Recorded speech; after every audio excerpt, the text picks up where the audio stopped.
அட என்னப்பா இது சிஎம் தளபதியோட லாஸ்ட் படம் பெரிய சம்பவம் பண்ணணும்னு பார்த்தா இப்படி ஆயிடுச்சு. என்ன தொங்கிருச்சு? அது என்னன்னு பாத்தீங்கன்னா விஜயோட லாஸ்ட் 2 படமும் முத நாள்ல 100 கோடிக்கு மேல வசூலாகி ஒரு நல்ல வரவேற்பை தான் பெற்றுச்சு. ஆனா தமிழ்நாட்டுல ஃபர்ஸ்ட் டே வசூல் யார் அதிகம்னு பார்த்தா நம்ம ஒன் மேன் கிங் தலைவரோட கூலி படம் தான் இன்னமும் நின்றுட்டு இருக்கு. I am the only one. Super one. இதுவும் தலைவரோட கூலி படமும் ஏசர்விகளை தான் ரிலீஸ் ஆச்சு. ஆனா 151 கோடி வசூல்ல இன்னைக்கும் ஃபர்ஸ்ட் இடத்துல மாதிரி இருக்கு. அதுக்கப்புறம் விஜயோட லாஸ்ட் படமான ஜனநாயகம் எல்லார கடையும் பீட் பண்ணி ஃபர்ஸ்ட் பிளேஸ்ல வரும்னு எல்லாரும் எதிர்பார்த்தாங்க. ஆனா இது விஜய் ரசிகர்களுக்கு ஒரு மிகப்பெரிய ஏமாற்றத்தை தான் கொடுத்துள்ளது. அதாவது இந்த படம் எவ்வளவு கலெக்ட் பண்ணிருக்குன்னு பார்த்தோம்னா வேர்ல்டு வைடாவே முத நாள்ல 78.2 கோடியை தான் இந்த படம் கலெக்ட் பண்ணிருக்கு. தோத்துக்கிட்டே இருக்கீடா. ஆனாலும் தளபதி ரசிகர்கள் ஒரு லீக்கான ஹெச்டி பிரிண்ட் வந்த ஒரு படத்துக்கு இவ்வளோ பெரிய ஸ்கோர் வர்றது மிகப்பெரிய விஷயம் ஒன்று. இன்னமும் உருட்டிட்டு தான் இருக்காங்க. இது ஃபர்ஸ்ட் டே ரிப்போர்ட் தான். இன்னும் வீக்கெண்ட் கலெக்ஷன்லாம் இருக்குது. பார்ப்போம் படம் போட்ட படத்தையாவது எடுக்குதா இல்லையான்னு பொறுத்திருந்தான் பார்க்கணும்.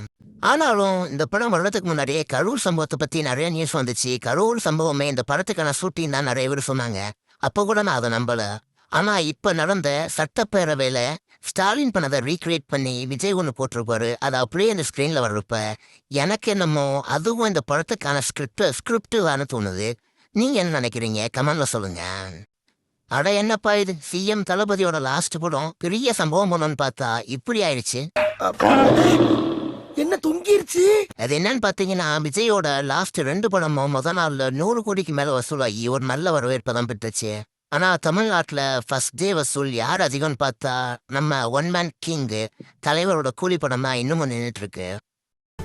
I am the only one. Super one. இதுவும் தலைவரோட கூலி படமும் ஏசர்விகளை தான் ரிலீஸ் ஆச்சு. ஆனா 151 கோடி வசூல்ல இன்னைக்கும் ஃபர்ஸ்ட் இடத்துல மாதிரி இருக்கு. அதுக்கப்புறம் விஜயோட லாஸ்ட் படமான ஜனநாயகம் எல்லார கடையும் பீட் பண்ணி ஃபர்ஸ்ட் பிளேஸ்ல வரும்னு எல்லாரும் எதிர்பார்த்தாங்க. ஆனா இது விஜய் ரசிகர்களுக்கு ஒரு மிகப்பெரிய ஏமாற்றத்தை தான் கொடுத்துள்ளது. அதாவது இந்த படம் எவ்வளவு கலெக்ட் பண்ணிருக்குன்னு பார்த்தோம்னா வேர்ல்டு வைடாவே முத நாள்ல 78.2 கோடியை தான் இந்த படம் கலெக்ட் பண்ணிருக்கு. தோத்துக்கிட்டே இருக்கீடா. ஆனாலும் தளபதி ரசிகர்கள் ஒரு லீக்கான ஹெச்டி பிரிண்ட் வந்த ஒரு படத்துக்கு இவ்வளோ பெரிய ஸ்கோர் வர்றது மிகப்பெரிய விஷயம் ஒன்று. இன்னமும் உருட்டிட்டு தான் இருக்காங்க. இது ஃபர்ஸ்ட் டே ரிப்போர்ட் தான். இன்னும் வீக்கெண்ட் கலெக்ஷன்லாம் இருக்குது. பார்ப்போம் படம் போட்ட படத்தையாவது எடுக்குதா இல்லையான்னு பொறுத்திருந்தான் பார்க்கணும். ஆனாலும் இந்த படம் வர்றதுக்கு முன்னாடியே கரூர் சம்பவத்தை பற்றி நிறைய நியூஸ் வந்துச்சு. கரூர் சம்பவமே இந்த படத்துக்கான ஷூட்டிங் தான் நிறைய பேர் சொன்னாங்க. அப்போ கூட நான் அதை நம்பல. ஆனா இப்ப நடந்த சட்டப்பேரவையில ஸ்டாலின் பண்ணதை ரீக்ரியேட் பண்ணி விஜய் ஒன்று போட்டிருப்பாரு. அது அப்படியே இந்த ஸ்க்ரீன்ல வர்றப்ப எனக்கு என்னமோ அதுவும் இந்த படத்துக்கான ஸ்கிரிப்ட் தானே தோணுது. நீங்க என்ன நினைக்கிறீங்க? கமெண்ட்ல சொல்லுங்க.